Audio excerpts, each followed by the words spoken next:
Iran was attacked on Saturday. It retaliated, first by attacking Israel and US assets, then by targeting Gulf Arab states, and now it has begun hitting the Europeans. Iran has struck a British air base in Cyprus, and it has fired drones at a French base in the UAE. Plus, air defense systems have been activated at multiple European facilities in the region.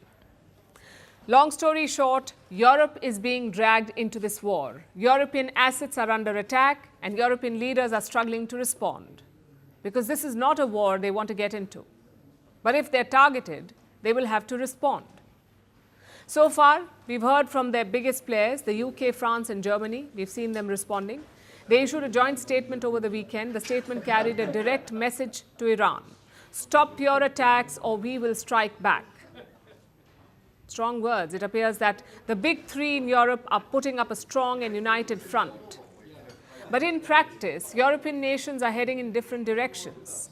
Take Britain, for instance. London received a request from Washington. The US wanted access to 2 British bases in West Asia. The Americans wanted to use these bases to launch attacks on Iran.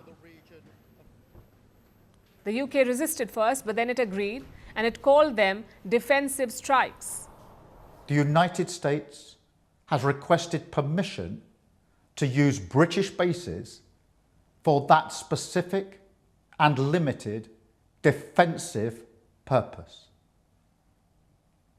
We have taken the decision to accept this request to prevent Iran firing missiles across the region, killing innocent civilians, putting British lives at risk, and hitting countries that have not been involved. He said it's for a defensive purpose. Well, here's the problem with that framing. The United States is the one that is driving this escalation. This is not a defensive operation in any sense of the term. So effectively, British bases will be used as launch pads for American attacks. France, meanwhile, has taken a different direction.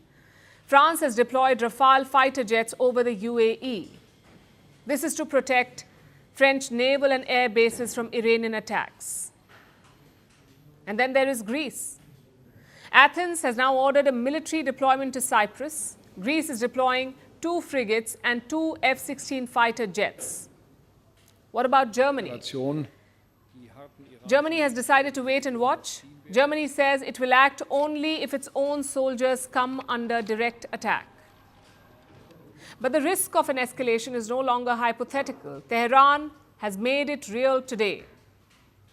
Today, Iran issued a warning to European states. Its foreign ministry released a statement. It said any action by European countries will be regarded as an act of war. And in response, Iran says it will target European cities. Iran is threatening to target European cities if European countries respond or take any action. Clearly, Europe is being drawn into this fighting. It's a conflict that they had hoped to avoid. The threat assessment for them has changed almost overnight. And now European governments are rushing to manage the fallout. They've started pulling out their nationals, those who were stranded across West Asia. Italy has started airlifting its nationals out of Dubai. Other countries are expected to follow suit. European leaders have begun consultations. This comes after Ursula von der Leyen faced criticism over the weekend. Soon after Iran was attacked, the EU chief made a statement. She announced an emergency meeting to discuss the conflict. An emergency meeting not within hours, but on Monday, basically after the weekend. And sure enough, the internet mocked her response to this war. Memes spread on social media saying that Europe's war response could wait until after the weekend. Then on Monday, she made a statement. Allow me to quote from what she said. She said that she was focusing on a wide range of things, from energy to nuclear, from transport to migration to security. She also said, we must be prepared for the fallout. So far, Europe has not been a direct target, but after today's statement from Tehran, European states are clearly in the crosshairs, increasingly being drawn into a conflict that they were hoping to avoid. power doesn't end quietly. Some deaths are not accidents. They are messages. A gunshot, a crowd, a country frozen. The killer disappears. The questions don't. This is not just about who died. It's about what followed. Governments fell. Armies moved.